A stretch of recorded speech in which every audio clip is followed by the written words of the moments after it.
Hi guys, welcome to Chat with Kathy. My name is Kathy Njao, and on this channel we talk about emotional well-being. And I know I've been away for a very long time, but I'm back now. Let me see, we had talked about narcissistic personality disorder. We had also talked about self-care and relationships, but today I want us to talk about something totally different. I still remember that we have to deal with those two topics. Okay, so I'm still working on them and I'll continue, but today I want us to talk about something. This one is not a lot. We're gonna do it in two parts, part one and part two. This part will be just for introduction, and getting a bit into the topic, and then the second one will be concluding. Now, what I want us to talk about is people who feel the need to save others, and it looks like a very easy question. Why do you want to save other people? And people tell me, hey, I save people because I love them, because nawahurumia. Whatever reason you have for saving people, it's a good thing, and it could also be very bad for you. So here, this is what I'm going to do. I will tell you why people save people. I will tell you whether you're saving people because of trauma, and in the process of saving people, does it affect you as a person? Does it affect the other person?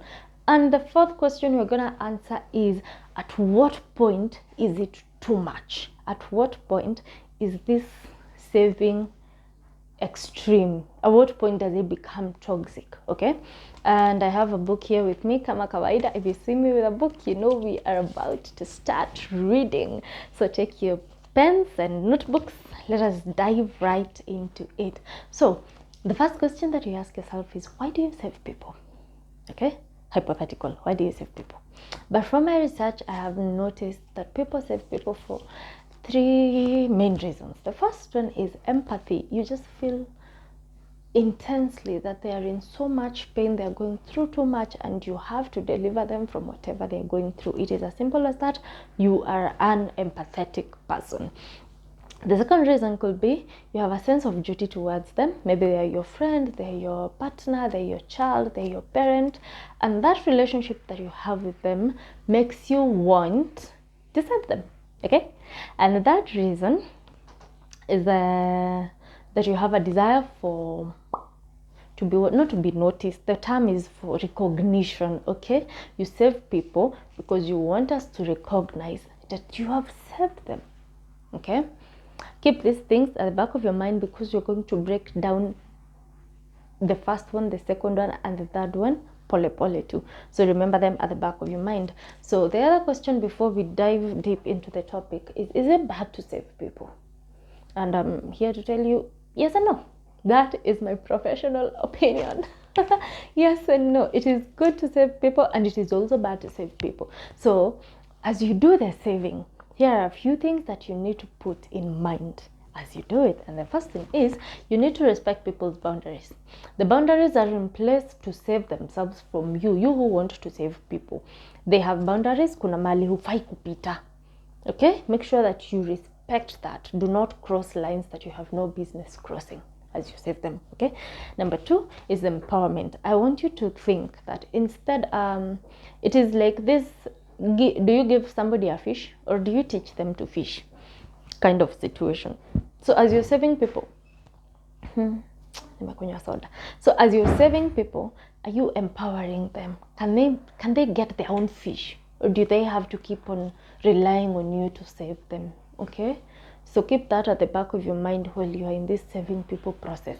Try to focus more on empowerment than them being so reliable on you. Okay, and the third one is consent. Make sure that these people have actually asked to be saved. They have said, yes, I want to be saved, yes, I want to be helped. If there is no consent, you don't have to. Don't force people to want help. Don't force people to want to be saved. Okay, and the fourth one is that you should respect autonomy. Autonomy, now I don't want to describe it. Okay, let's say it like this. At the end of the day, we're going to listen to you. I'm going to listen to you. I'm going to hear what you have to say about my situation. But at the end of the day, I'm going to make the decision for myself. That is what autonomy is. You have to respect the fact that I am grown enough to make this decision for myself. Okay, so make sure you respect people's decisions. That is what respect for autonomy simply means. Okay, we are together up to there. Now let us see the psychological reasons. Hey, my microphone, I'm sorry. The psychological reasons as to why you want to save people. Why are you saving people, Madam Jesus Christ, Mr. Messiah? Why are you saving people? Okay. The first reason, psychologically, we've talked about empathy. We have talked about validation and recognition. There are two things that I want us to focus about that are very intense. Okay, the first one could be you have a past experience, and that past experience brought about some trauma, and now that trauma, you are acting upon it by saving people. Are we together up to that point? You have gone through something very traumatic, and you do not want another person to go what you've gone through, so you decide, I will be their Messiah, I will be their savior. Okay, that is number one. Number two, there are people who save people as a way of avoidance. I went through some trauma, but I'm not going to therapy. I'm not going to work on myself. I'm really not going to do anything about it. In fact, I will just assume it didn't happen. But as a response to that trauma, I start saving people who have gone through the same thing.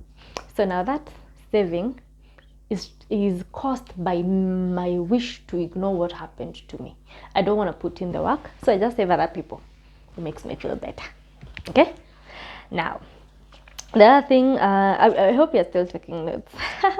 Now, let us talk about what kind of trauma could make you want to save people. What kind? And the first one is abuse. You've gone through physical abuse, you've gone through emotional abuse, and sexual abuse. People who have gone through these three types of abuse, they tend to have that syndrome of want to save people. Maybe you've been beaten by your husband, you've grown up in a very violent home, you have grown up somewhere that is full of chaos. You know, there's so much abuse going on around you in your relationships, and you feel that you don't want somebody else to go through what you have gone through. Maybe you were defiled as a child, or you were raped even as an adult, or you were sodomized, whichever form of sexual abuse you went through, and now you decide, I'm going to be saving people who have gone through the same, or I'm going to protect people who are at risk for going through the same form of trauma, and when I save them, at least it won't happen to them. Okay, that is the first form of trauma. The second one could be neglect. You didn't have an adult figure growing up. Maybe you were just left alone to grow up on your own. You know, there is that sense of abandonment. You were left alone. You grew up maybe on the streets, you grew up in a children's home, and you didn't get the love and nurturing that you wanted or desired. So as a response to that trauma, you save people who are going through the same, or who are at risk of going through the same. So neglect is also a form of trauma that could trigger that syndrome of wanting to save people. Okay, number three could be witnessing trauma. Maybe you witnessed something like an accident. Okay, something that was very, sorry about that. You witnessed something that was very traumatic. People got into an accident and it didn't look good. I can't go into graphic details. I don't want YouTube to take down this video, but you get what I'm saying, eh? Or you saw somebody who maybe went through something traumatic, like you witnessed somebody being raped, you see, and that witnessing, by you seeing, it triggered a response in you of wanting to save people so that they don't go through the same. I'm just that is just an example of what witnessing trauma could be. It didn't happen to you, but you saw it happen to somebody else. Na ndio maana nimepeana example kama ya accident. Okay, the fourth one is loss. When you lose somebody who is very close to you, or you just experience a significant loss in life, it could be You were swimming in millions one day, and then on a random Tuesday morning, you are broke. You are back to zero. You didn't lose anyone per se, but you lost something very significant in your life. It triggers the messianic syndrome in you. You want to save people so that they don't go through the same thing that you went through. Okay? And I think as we go along, I'll give you examples of people who save people because of loss, because it seems like it's very unlikely, but you will be surprised by the number of people that save people as a response to loss. Okay, and then the fourth one will be not fourth, I think fifth one, community trauma. Now this one might touch a lot of people because there are things you do not experience alone, but you experience mokiwa wengi. Is what we are calling community trauma. The first one could be war. For those of us who are Kenyans, we remember what happened in 2007, 2008. There are people who experience trauma collective, wakiwa wengi as a community, not just you, but very many people. You experienced war, or even terrorism, like the Dusit hotel or something, and people were attacked, people lost their lives, and these people are still traumatized to date. And it was not just one person, it was not two people, we are talking about hundreds of people. Another example could be, how do we call it, systemic oppression. Like a good example is what happened in South Africa, apartheid. Yeah, you find that a specific race of people is sidelined, a specific group of people is sidelined for some reason, whether it is religious, whether it is political. The point here is that trauma happens to people in a community, so it triggers you wanting to help other people. Okay, I hope you to get up to that. Now, when that kind of trauma happens, it makes you have a sense of solidarity. That is, you want to be together, we want to fight this thing together, and you want to advocate for other people who might have gone through the same. Okay, yeah. And then the final one, okay, almost the final one, is medical trauma. This is it rare? Not very rare, but there are people who get triggered to be messiahs because of medical trauma. Maybe you went through a very big or serious illness, or you went through a very big medical procedure. You hear people who have gone through 10, 11, 12, 13 operations, sometimes even 20. They have been in hospitals a very big part of their lives. Now, this form of medical trauma, it leads people to want to advocate for better health care. It leads people to want to be, okay, there are people like, okay, maybe you had cancer, yeah? And then you finally went into remission, so you're good, you have no cancer. So as a response to that traumatic event in your life that is medically oriented, you want to help other people who have cancer, or families of people who have been affected by cancer. And it's not a bad thing to want to help. Okay, now the final one is interpersonal trauma. Interpersonal trauma, and this is also very important, because this is trauma you experience in your relationships. For example, this is what we do here on this channel, because I have gone through some things as Kathy, and I feel like I don't want you to go through the same things, and so I got a channel to save you.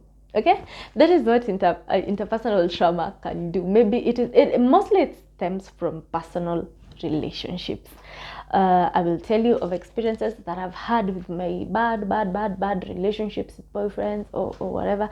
I have had experiences with depression and other mental illnesses. You see, I document these things and teach you about them in an aim to save you, or rather to just make sure you don't go through what I went through. Okay, that is interpersonal trauma. Taking a soda was a very bad idea. Hi. Okay, now the other thing I want us to talk about. Are we still writing notes? Okay, let us talk now about the trauma. I've given you examples of trauma that could make you want to save people. Now let's talk about it being a trauma response. This messiah thing. It is a trauma response. Okay, I've gone through something. Maybe I have not even acknowledged it. Maybe I do not even know it is what is causing me to want to save people. But now I am doing things that are a response to that trauma. Okay, let us talk about these things that you are doing as a response to that trauma that you might have gone through or you might have witnessed. Okay, and the first one is survivor mentality. Most of the time, when you're traumatized, you develop a survivor mentality. You feel that you have to protect others from similar harm or adversity. It is that simple. They have to survive. They have to make it like I did. Okay, may survive, and then you want other people to survive. It is that simple. Okay, and then the second one is compensating for powerlessness. Now this point talks about you want to save other people, so that you feel like you're regaining control in your life. Maybe whatever happened when you were very young and you were helpless. You couldn't do anything about it. You didn't do anything about it because you were unable to. You were very helpless. So now that you have grown up, that trauma makes you do things that allow you to compensate for that feeling of helplessness. Okay, the third one is reenactment. Reenactment is to reenact ni kama kurudia kitu mara ya pili. Okay, so some people most of them they don't even do this wakijua. It is an unconscious thing you do. You reenact your trauma from the past, or you do these things. Hey, how do I say it? You have rescued people. You want to rescue people who have gone through similar things as you. And these things are very specific things, okay? Very specific. Let us give an example of something like rape, okay? You are raped at some point in your life. Now your life is centered about rape victims, okay? You feel like when you have rescued people, or when you're in the process of rescuing people who have gone through the same exact thing, you feel like somehow you are able to change the narrative of your life, that it doesn't always have to end up being so bad. Okay, or if you were abused, maybe let's say for example you were married and your husband was beating you so much, or vice versa. So what do? You work with shelters that are there to protect women from domestic abuse. So in the process, you deliver people who have gone through that exact same thing as an aim to rewrite the story of your life. It is fine. I went through this abuse, but now that I'm delivering you, I'm trying to prove a point to myself and to other people that it doesn't always have to end up badly. That is what reenactment simply is about. The other reason is validation and healing. You help people who have gone through trauma, or rather you try, the term here is save. Okay, I'm using these terms interchangeably, but I want us to focus on the term save. Yeah, so you save people as a way of validation and healing. You know, maybe something, you might go through something and people don't see it as a big deal. Okay, and then you realize out here in the community people go through it so much. So you help these people in order to validate what you went through. Yes, people have been ignoring it, but it is such a big deal to me. So my feelings are validated, and at the same time I am healing. Okay, it is a way of healing. If you went through rape as a child, or rather as a young person, you grow up and then you want to shield to work with women who have gone through it, or women who have experienced it, and in that process of working with them and helping them, your feelings are validated and your healing journey starts. Okay, then the other reason, which is very bad, is avoidance and distraction. You have gone through trauma, you have decided you will not work on it, so you start helping people who have the same traumatic experience because you don't want to deal with your issues. Okay, This is a very bad reason, and I will explain to you, I think, in part 2, why it is bad to have this avoidance behavior, where you are avoiding dealing with your trauma, where you distracting yourself by focusing on other people and not on you. We're going to talk about it, so I'm not going into details so much. I think that is the last one. I don't think there is anything else we have forgotten. Let me check my notes. Yeah, sure.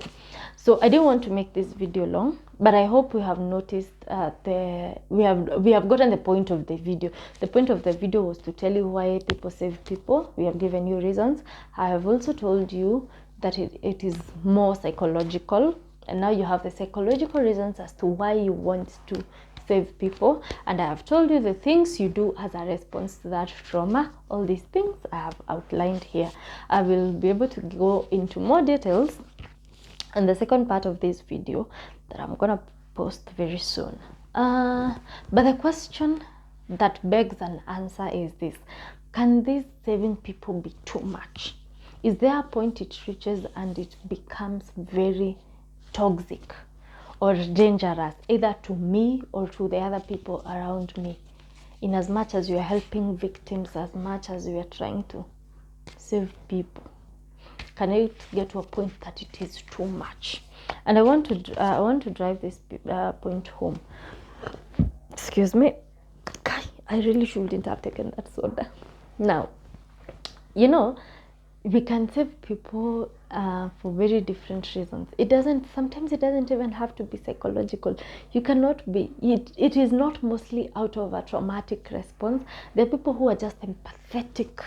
They're empathetic so much. And I have seen people on social media that are always telling people, you cannot save everyone. They're actually right. You are dating the wrong people because you feel pity. You're very empathetic about their situations. I'm gonna talk about that because this is another can of worms that I don't want to open. But we're going to talk about this saving people in relation to dating lives, and I always remind you that I'm not a dating expert, but these things cannot be ignored. You find that you are dating somebody who has issues mentally. They are depressed, they have bipolar disorder, and they are not emotionally or mentally fit to be dating other people because they might project their trauma. But you, because you have the messianic syndrome, you decide, I will date this person so that I can make them better. Are you seeing where we are going with this story? We're going to talk about it in the other part. I don't want us to talk about it here. So now back to the question that I was asking. Does it get to a point that this saving is too much? Does it get to a point that this saving is toxic? Yeah? And the answer is simple. Yes. We can get to a point where it is so bad that you require intervention from psychologist or psychiatrist. Now, there is a mental disorder that is called the messianic syndrome or messiah complex.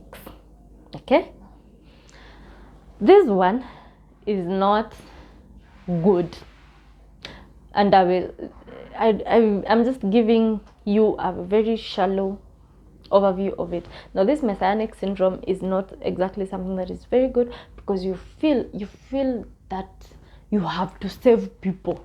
Okay, and this messianic syndrome is a problem that is experienced, or rather it is a disorder that is very common, and it goes hand in hand with people with narcissistic personality disorder. These people that feel that they have to save people. It comes with a lot of grandiosity. You remember when we talked about a grandiose narcissist? A grandiose narcissist does things so that they can be recognized. They're the ones who are going to charities and they're taking selfies and posting them all over social media so that they can be seen. Okay, you remember that part? Yes, that is the same way messianic syndrome works. And then these people are delusional, like extremely delusional. I don't know whether you have seen people who, especially during, as Christians, we observe that time that Jesus was went through that how do I call it? You have watched Passion of Christ, you know, where Jesus was beaten and crucified, and then you find somebody somewhere reenacting the same scenario. You are not Jesus Christ, but you have decided you want to be beaten and hung on an actual cross for you to die. Do you see how delusional that is? I'll give you a moment to think about it, because this is not even a movie. In real life, there are people who do exactly that. If the correct term for it is delusional. Okay? Jesus already did it all at the cross. You have decided to do it again. I'm telling you, messianic syndrome is not something that we play about. It is a very intense form of mental disorder. And then these people, apart from being delusional, they are very manipulative people. And these signs and symptoms, we will discuss them as we do this in part 2. So I want you to take a minute and think about your life. Think about yourself for a second. Do you have messianic syndrome? And if you do, it is not a bad thing. I have admitted that I do. When we talked about interpersonal trauma, I have admitted that I do. I do not want you people to go through the same thing that I have gone through. So that is why I am educating you guys on YouTube. Okay? But I want you to focus on yourself. Look at your life. See, are you trying to save people on a regular? And even if you are you going about it the right way? Are you observing people's boundaries? Are you making sure that your help is wanted and needed? And is it something normal, or are you just being delusional about the situation? I want us to evaluate ourselves, us who want to save the people we are with in the house. We want to save our husbands, we want to save our wives, we want to deliver our children, we want to deliver our parents. You see, that I want to save people mentality. Okay, check your life, check it. Okay, now I think my daughter is misbehaving out here, and I want to end this video because apparently it is becoming longer than I wanted it to be, but at least we have gotten the whole point of this video. Okay, we have seen why you people are trying to save other people, and we will do the second part where I will tell you about the messianic syndrome, and I will put it together with people who have this messianic syndrome in relationships. I will tell you why it is bad for you. You who is an empath that wants to relate with other people and you want to save everyone that you come across, I will tell you why it is bad for you. I will tell you why you should try to stop it, and I will give you tips on how to stop being the Messiah. Okay, so thank you so much for joining me on this episode of whatever we've just learned about. So remember to like, remember to share, remember to subscribe to the channel. Let us get better together. Okay, thank you so much, guys. Ensure that you have a blessed time ahead. I will be back for part 2. Thank you.